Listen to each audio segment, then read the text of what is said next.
C'est quoi l'argent? L'argent, c'est une présence. Quand je parle de présence, c'est l'onction, c'est la puissance, c'est le pouvoir, c'est l'ange, c'est tout ce que vous voulez là. Une présence disponible pour une famille, pour une communauté, léguée ou remis à une seule personne pour résoudre le problème de son entourage afin d'éviter d'humilier la spiritualité et d'installer la pauvreté. Il y a des gens qui y ont la chance ou la grâce chaque fois de trouver l'argent en route. L'argent tombé en cours de route. Il ne comprend pas. Il a toujours trouvé l'argent en route. Premier pilier. Porte d'entrée. C'est lui qui détient la clé de la porte d'entrée. Si vous ne l'avez pas encore découvert, c'est tout un problème. Chaque famille a ces deux piliers capables de les aider à toute éventualité.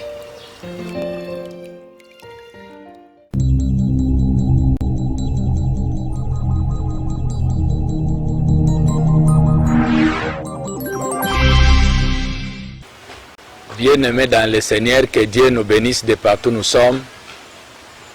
C'est l'apôtre bienvenu Wabu Ozom. Si nous avons des petits problèmes dans le monde, c'est parce que chacun de nous veut être comme tout le monde. Tout le monde veut se comparer à tout le monde. Tout le monde est en train de lutter contre tout le monde. Ce n'est pas facile.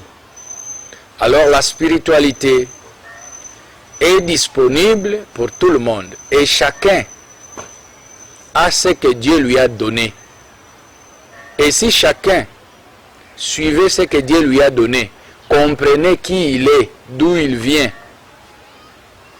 où il va, quoi il a, tout le monde allait avancer sans problème. Nous parlons de la spiritualité, le coaching, l'enseignement sur la spiritualité. La spiritualité, c'est l'escalier disponible pour toi, mais si tu n'es pas informé, tu n'es pas enseigné, tu n'es pas initié, tu ne sauras pas qu'il y a l'escalier à côté de moi pour moi et tu n'y monteras pas. Quand quelqu'un est initié, il se fait mettre lui seul. Il ne vous dit pas des choses nécessaires qui pourront déclencher votre spiritualité et voir les jours. Non. La plupart des coachs, des enseignants, voire même des hommes de Dieu dans l'église, un jour nous allons parler sur la religion. Vous allez comprendre. Sont là que pour vous faire agenouiller, vous laissez toujours comme les enfants. C'est ça le grand problème. Mais ici, nous allons juste vous vacciner petit à petit afin que votre grand jour puisse apparaître à vous-même et que vous ayez déjà des techniques, des tactiques, des méthodes, des procédés, des bases pourront vous aider à monter cette échelle ou ces gradins. Que Dieu vous bénisse encore une fois. Bien-aimés, cette émission, nous allons parler de la pauvreté dans nos familles.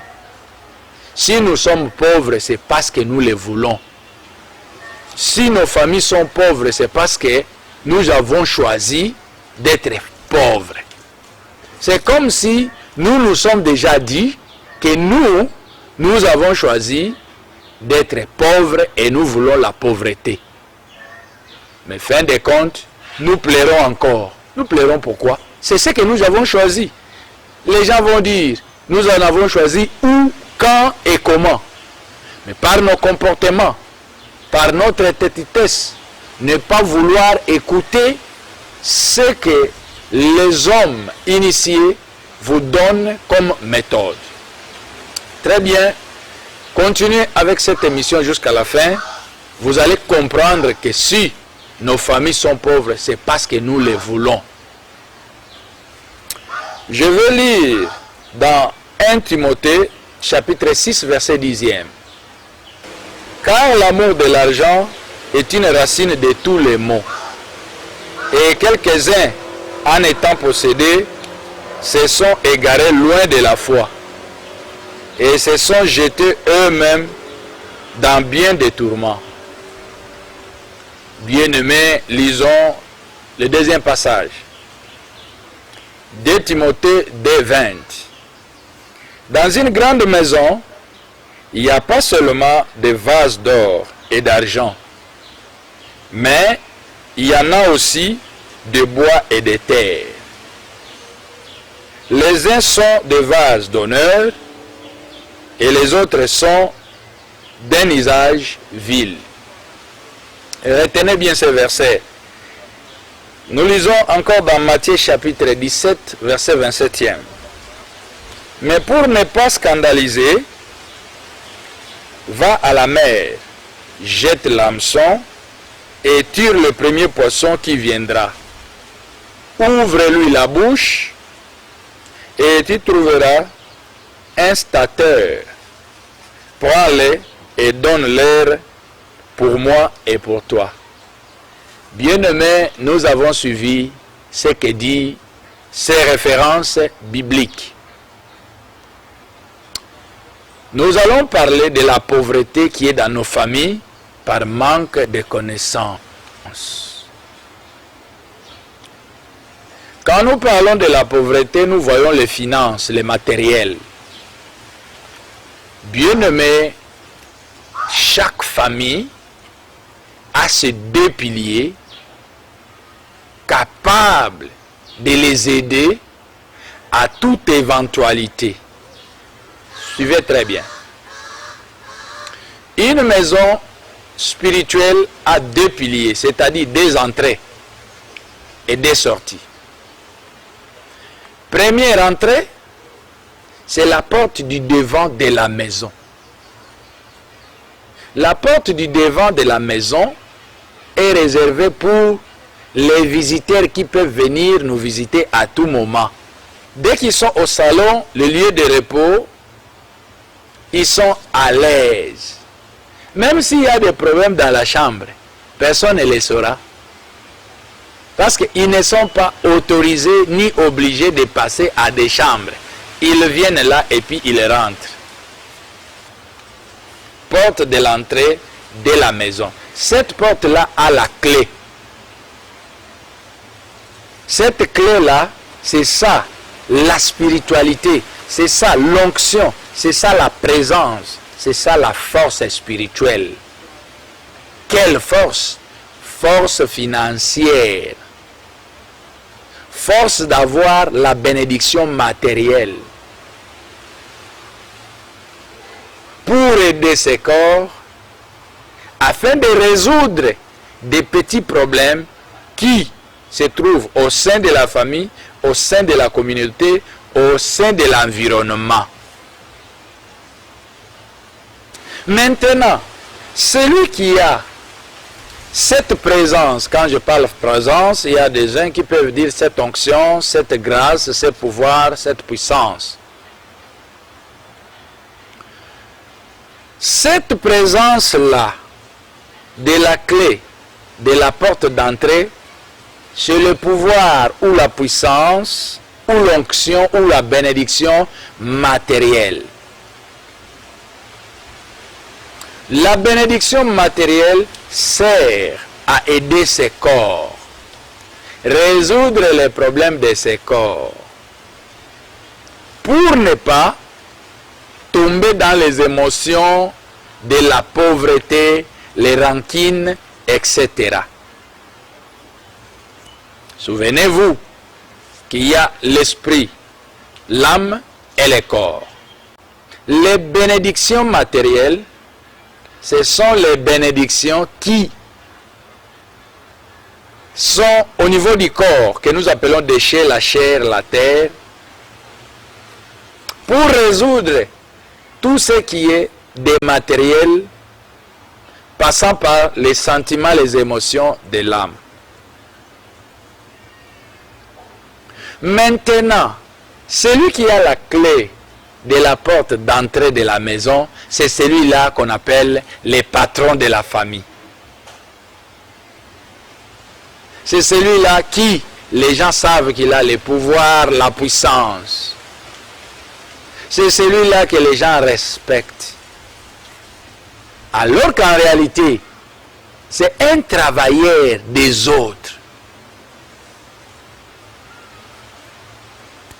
Quand tu as cette clé-là, tu verras que dans la famille, tout le monde peut avoir l'argent. Mais ton argent, c'est l'argent qui va toujours trouver solution à des problèmes familiales. Si toi, tu n'as pas encore dit mot, tu n'as pas encore donné ton argent, tu trouves toujours qu'il y a un vide. Cet argent a l'onction de résolution des problèmes physiques. Maintenant, cette personne ici, s'il n'est pas encore découverte dans la famille a des problèmes. Premier pilier, porte d'entrée, celui qui détient la clé de la porte d'entrée. Si vous ne l'avez pas encore découvert, c'est tout un problème. Vous pouvez avoir une grande famille dont les aînés sont là déjà grandis, ils ont leur argent. Vous pensez que déjà cette clé est en train de fonctionner. Peut-être cette clé est réservée pour les cadets qui est encore jeune, qui n'a encore rien fait. Ça va toujours attendre jusqu'à ce qu'il va grandir. Mais les autres, ils ont l'argent, ils ont la vie. Je ne dis pas que d'autres personnes de la famille, d'autres membres de la famille seront malheureux. Non. Je parle de celui qui incarne l'onction de la clé matérielle, financière. C'est quoi l'argent? L'argent, c'est une présence. Quand je parle de présence, c'est l'onction, c'est la puissance, c'est le pouvoir, c'est l'ange, c'est tout ce que vous voulez là. Invisible, capable à aider ou à accompagner. L'argent, c'est une présence disponible dans une famille pour résoudre toute éventualité matérielle, charnelle. Maintenant, cette définition, c'est de la spiritualité. Je peux encore revenir avec une autre définition. Une présence disponible pour une famille, pour une communauté, léguée ou remis à une seule personne pour résoudre les problèmes de son entourage afin d'éviter d'humilier la spiritualité et d'installer la pauvreté. Bien-aimés, il y a des gens qui y ont la chance ou la grâce, il est encore jeune, soit il n'est pas riche, mais il a cette grâce-là, chaque fois, de trouver l'argent en route. L'argent tombé en cours de route. Il ne comprend pas. Il a toujours trouvé l'argent en route. Tantôt les gens sont là, mais ils n'ont pas vu, mais lui il voit ça. C'est parmi les gens qui ont ce numéro-là, cette varèse-là, cette onction-là, cette présence-là, de la clé de l'entrée de la maison, ce que nous appelons vase d'or. La fierté de la famille matérielle. Si tu trouves dans ta vie, tu as toujours cette grâce-là, tu passes quelque part, tu trouves l'argent tombé en route. Ne pense pas que tout le monde a cette onction-là, a cette présence-là. Non. Cet argent-là que tu as toujours vu, ce n'est pas cet argent que tu vois, c'est l'argent qui est en toi et tu le vois à l'extérieur. C'est-à-dire, cette histoire est à toi et ce n'est pas pour toi, ça sera pour tout le monde. C'est pourquoi tu trouves ça en route. C'est pour tout le monde. Dès que tu en auras, ça ne sera pas seulement pour toi, ça sera pour aider tout le monde. Nous sommes là toujours à la porte de l'entrée de la maison. Cette onction-là matérielle de l'argent. Maintenant, si tu as l'argent, les gens viendront avec beaucoup de respect, notre patron de la famille. Mais fais attention. Cet argent est menacé par une présence contraire, une présence négative, qui les autres appellent la présence des ténèbres, la présence du diable. Cette présence va toujours venir à celui qui a cette clé, lui injecter un peu de l'orgueil, lui injecter un peu de l'impudicité, lui injecter un peu de l'ivrognerie, lui injecter de l'arrogance. Quand déjà il est injecté par ça, c'est comme quelqu'un qui a été premièrement vacciné, deuxièmement vacciné, et il a des problèmes. Maintenant, bien aimé, cette personne-là perd le contrôle. Quand il perd le contrôle, il va oublier que cette onction-là lui a été remise durant toute sa vie. Et celui qui connaît la durée de vie d'une personne, c'est seulement lui seul, le créateur de l'univers, Dieu Tout-Puissant. Maintenant, quand il commence à patiner, à ne plus suivre les lois, principes, règlements de ce que tu as comme clé, tu en détruis.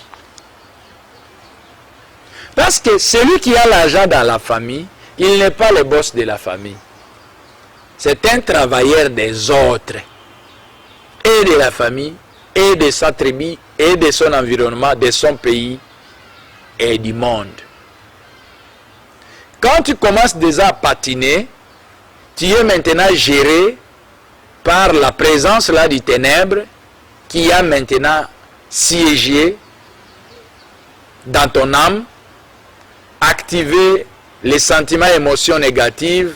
Sache que tu es en train de perdre le pédale et tu vas faire souffrir ta famille, ta tribu, ta communauté, ton pays, etc. La clé va exister, cette onction va exister, mais ça ne va plus marcher. Celui qui a l'onction, la présence de la porte du devant, la présence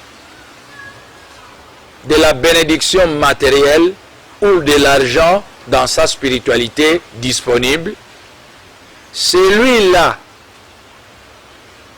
doit aider les autres.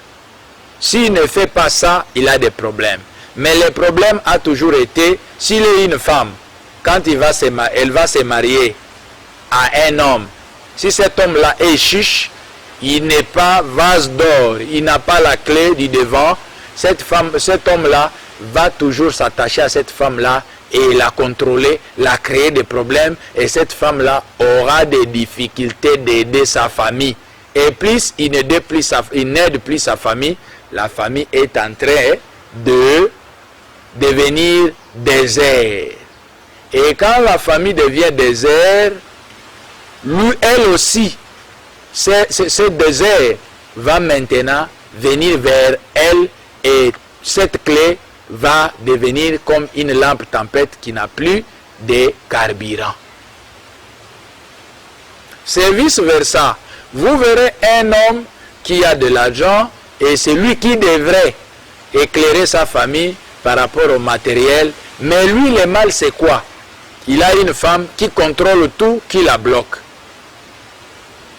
Et cette femme-là ne veut pas à ce qu'il puisse aider sa famille. Et ça devient un problème. Maintenant, les cris de cette femme-là. Souvenez-vous, celui qui a cette onction, c'est la personne qui a toujours trouvé l'argent, qui a cette onction de trouver l'argent en route. Qui nous avons dit, cet argent est à toi, mais ce n'est pas pour toi seul, c'est pour tout le monde. C'est pourquoi tu as trouvé ça en route.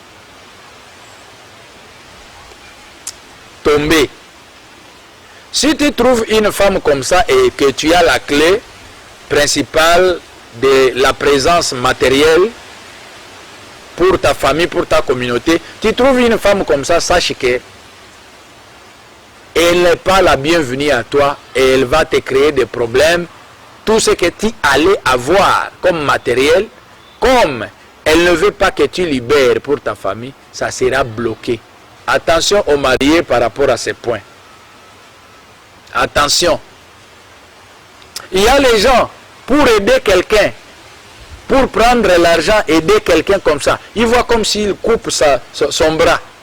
Il ne peut pas. Ses yeux sont toujours à l'argent comme ça. Il voit l'argent comme si ça lui appartenait. Ça ne t'appartient pas.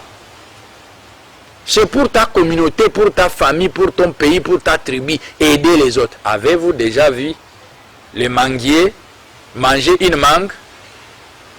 Si ce soleil est en train d'éclairer, il est en train d'éclairer pour nous et non pour lui.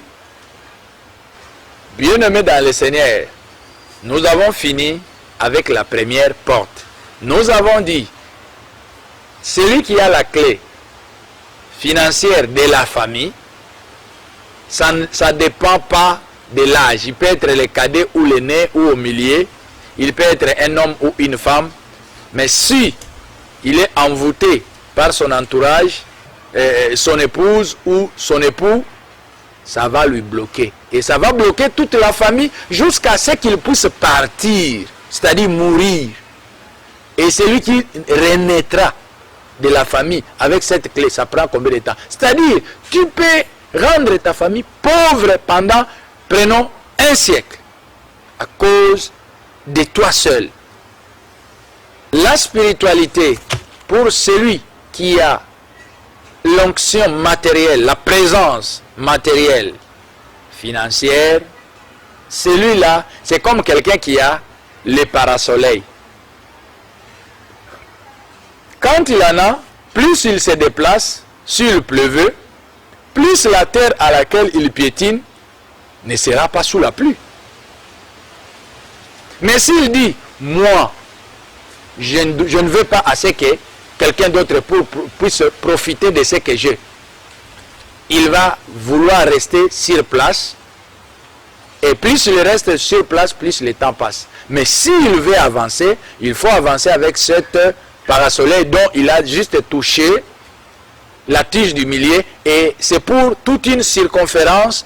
Plus il avance, plus cette partie ne sera pas sous la pluie, c'est-à-dire sous la souffrance, sous les malheurs. Nous avons compris. Maintenant, bien-aimés, parlons de la porte du derrière de la maison. La porte du derrière de la maison, c'est la porte qui passe par les chambres.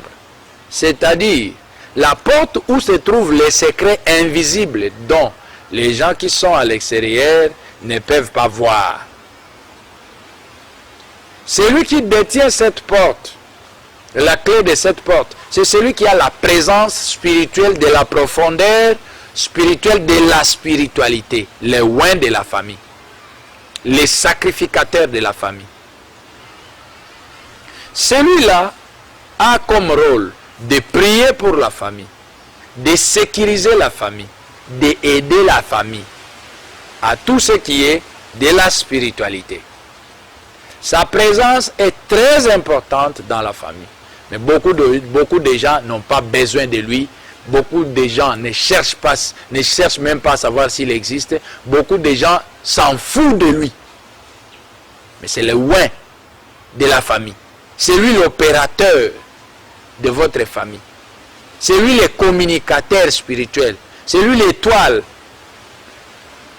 permanente de votre famille sur le plan spirituel, profondeur de la spiritualité. Mais qui les connaît? Cette personne-là a l'onction de la délivrance. Cette personne-là se communique d'une manière automatique avec la connexion de l'alliance que Dieu a signée avec vos premiers ancêtres. Alors ils vont dire, vous voyez, il a commencé les choses des ancêtres. On nous a appris à l'église que les ancêtres sont des sorciers. Qui vous dit ça? Le premier ancêtre que Dieu a signé avec lui pacte pour que tu sois aujourd'hui n'était pas sorcier. L'alliance de Dieu n'a pas de tâche. Je mets une virgule là-bas. Nous allons y rentrer un autre jour. Cette personne-là est dans chaque famille. Cette personne-là a le pouvoir de vous aider. Mais si cette personne-là n'est pas enseignée, n'est pas initiée, il y a aussi les forces du ténèbre qui viendront lui attaquer. C'est déjà des personnes comme ça, s'il devient sorcier, il a les capacités de nuire aussi. Comme ça et comme ça. Comme il a la guérison en lui, si l'ennemi venait lui vacciner, l'esprit de ténèbres lui incarner, il est un agent nuisible. Il peut être le grand sorcier de la famille et exterminer toute la famille. Parce qu'il a ça. Maintenant, cette personne-là, c'est pourquoi vous voyez dans des familles, depuis que tel est mort, les gens commencent à mourir comme pas possible. Ils ne comprennent pas. Ah, cette famille, depuis que tel est mort, c'est lui qui incarnait l'étoile de sécurité de votre famille d'une manière automatique selon la loi et les principes de la spiritualité. Il n'en a pas voulu, il n'en a pas mérité, mais il a été choisi pour ça.